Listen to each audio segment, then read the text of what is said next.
On a crisp autumn morning, an elderly black man named Benjamin entered Crestview Financial, dressed in a neatly pressed suit and carrying a well-worn briefcase. His calm demeanor and steady cane tapping echoed through the polished marble floors. Despite his dignified presence, subtle tension arose among two employees, Emily and James, stationed behind the counter. A brief exchange of glances between them revealed an undercurrent of bias. Emily's polite but clipped tone masked skepticism, while James leaned in to whisper a dismissive comment. Benjamin's request for assistance was met with cold, condescending attitudes, leaving an air of discomfort in the room. Though composed, Benjamin was subtly reminded that appearances and assumptions often shaped perceptions before words could. As Benjamin approached the counter, the atmosphere subtly shifted. Emily, one of the employees, fixed him with a skeptical look, her polished demeanor giving way to a faint frown. James, her colleague, stood nearby, leaning slightly toward her and muttering under his breath. Another one of those time-wasters. His comment carried a tone of derision that wasn't lost on Benjamin. When Benjamin politely requested assistance with his account, Emily's response was clipped and laced with doubt.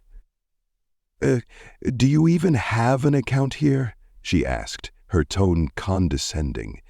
Her eyes swept over Benjamin's weathered face and modest attire, betraying her preconceived notions. Benjamin maintained his composure, offering a calm reply. "Yes, ma'am. I've been a customer here for over 20 years. Emily's skepticism didn't waver. She sighed audibly, inspecting his ID with exaggerated scrutiny, as if searching for a reason to dismiss him. "Are you sure this is your account?" she asked, her tone making it clear she doubted his credibility. James stepped closer, emboldened by Emily's attitude, and added, "We've had incidents before." His implication was clear, and Benjamin's calm response, reminding them he had been banking there longer than they had worked, did little to ease their doubt. Despite Benjamin's quiet confidence, the interaction underscored the implicit racial bias embedded in their assumptions and behavior. As Benjamin calmly waited for the employees to assist him, their dismissive attitudes became increasingly apparent. Emily, her impatience thinly veiled, sighed loudly and pushed Benjamin's ID back across the counter without even attempting to verify his account. "Look, sir, we're very busy today," she said curtly. "Maybe you should come back when you're more prepared." Benjamin's expression remained composed, though a flicker of disappointment crossed his face. "I am prepared," he said softly, gesturing toward the ID and documents he had brought. "I'd appreciate it if you could check my account." However, his polite request was met with disdain. Emily exchanged a quick glance with James, who then leaned in closer, muttering just loud enough for Benjamin to hear, "Some people think they can just walk in here and waste our time." Instead of addressing his request, Emily motioned toward a security guard standing near the entrance. The guard, a burly man with a stern expression, quickly approached the counter. "Is there a problem here?" he asked, his tone firm and authoritative. Emily leaned in and whispered something to the guard, who nodded before addressing Benjamin. "Sir, I think it's best if you leave for today." Benjamin's grip on his cane tightened slightly, his calm demeanor unwavering despite the humiliation unfolding in front of other customers. "Are you asking me to leave without resolving my business here?" he asked, his voice measured but tinged with quiet disappointment. "Yes," Emily responded bluntly, her tone leaving no room for discussion. "You are holding up the line." After a long, steady gaze at the staff who had dismissed him so casually, Benjamin nodded slightly and turned toward the exit. His cane tapped softly against the marble floor as he left, leaving behind a room of uneasy onlookers. who whispered among themselves, questioning the unjust treatment they had just witnessed. Later that afternoon, Benjamin returned to the bank, this time heading toward the reception desk. The lobby buzzed with activity as sharply dressed employees attended to clients, but the energy shifted as Benjamin approached. A young man at the desk, Marcus, was scrolling through his phone and barely glanced up before dismissively gesturing in Benjamin's direction. "Yes? What do you need?" he asked, without a trace of professionalism. Benjamin, undeterred, smiled politely. "Good afternoon. I'd like to speak to someone about opening a corporate account. I have some business matters to discuss." Marcus finally looked up, his expression hardening as he scanned Benjamin's modest attire. His slightly worn coat and absence of expensive accessories seemed to invite judgment. "Corporate account?" Marcus asked, his tone dripping with sarcasm. "Are you sure you're in the right place?" Benjamin didn't react to the jab. "Yes, I'm sure. If possible, I'd like to speak with a manager." Before Marcus could respond, another employee, Lisa, overheard the exchange. She glanced at Benjamin, her skepticism clear, and whispered to Marcus, "Does he look like someone who could afford a corporate account? Probably just wasting our time." Though Benjamin caught the remark, he remained calm. "I have all the necessary documents with me," he repeated, now addressing both Marcus and Lisa. Marcus rolled his eyes and leaned back in his chair. "Look, sir, this is a high-end financial institution. We don't have time for, well, whatever it is you're trying to do here." Lisa stepped forward, adding to the hostility. "Sir, we have policies without an arm." As the tension between Benjamin and the bank staff escalated, a junior banker named Lisa, who had been observing the interaction from her desk, decided to step in. She hesitated at first, aware of the power dynamics in the room, but the blatant disrespect Benjamin faced compelled her to act. Walking over, she addressed Marcus and Lisa with a soft but firm tone. "Maybe we should take a look at his documents. It won't hurt to check." Marcus shot her a sharp glare, his annoyance evident. "Lisa, stay out of this. We know what we're doing." Lisa chimed in with an icy tone. "If you want to waste your time, go ahead, but don't expect us to entertain every random walk-in who thinks they can open a corporate account." Lisa glanced at Benjamin, her expression apologetic. She knew arguing further would only make the situation worse. Turning back to her colleagues, she said, "He's not causing trouble. He's just asking for assistance. Isn't that our job?" Her voice carried a note of defiance, but it wasn't enough to change their minds. "Thick, thick, thick." Benjamin decided to see if Benjamin was sick, and he moved forward to get by before more. "Volume. Characteristics of an American professor in everyday life." "I see the mounting hostility.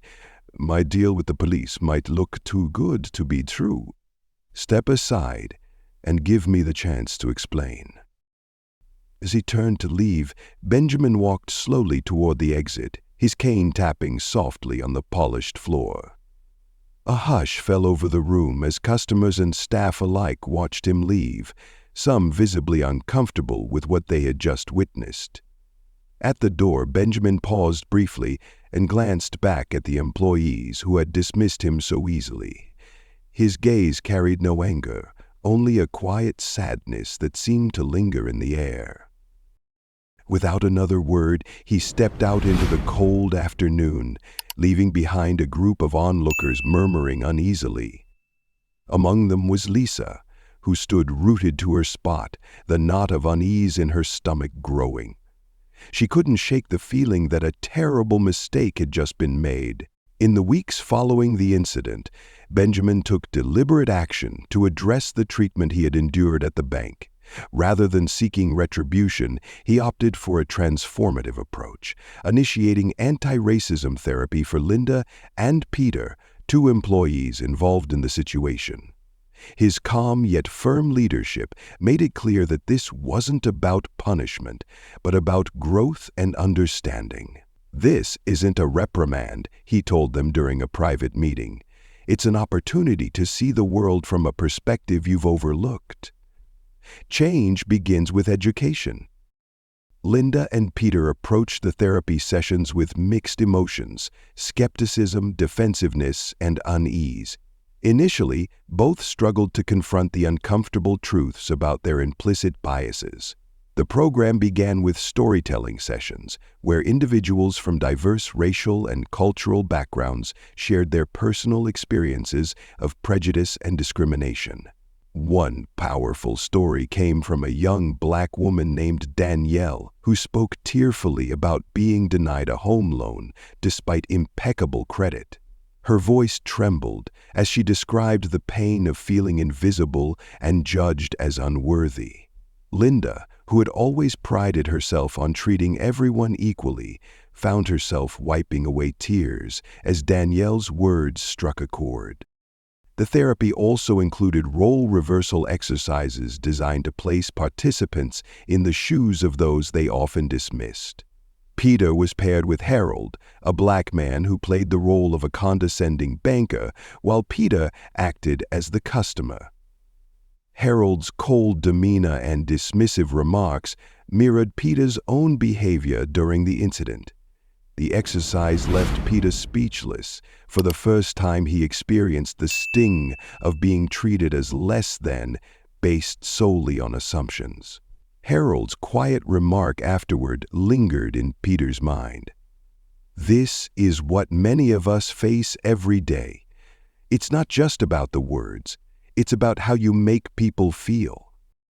Over time, Linda and Peter began to break down their walls of denial and self-justification. Linda reflected on how her quick judgments had shaped her interactions, while Peter acknowledged the harm caused by his defensiveness and dismissive attitude.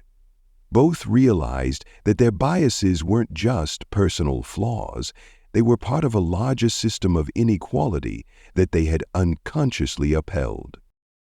By the end of the program, Linda and Peter's perspectives had shifted profoundly. They no longer saw themselves as impartial professionals, but as individuals with the power to perpetuate or challenge discrimination. The sessions left them not only humbled, but committed to making meaningful changes in their personal and professional lives. As the therapy sessions came to a close, Linda and Peter experienced a profound transformation. What began as reluctant participation had turned into a journey of self-discovery and accountability. Both employees were forced to confront the uncomfortable truths about their biases and the ways in which their actions had perpetuated harm, both consciously and unconsciously.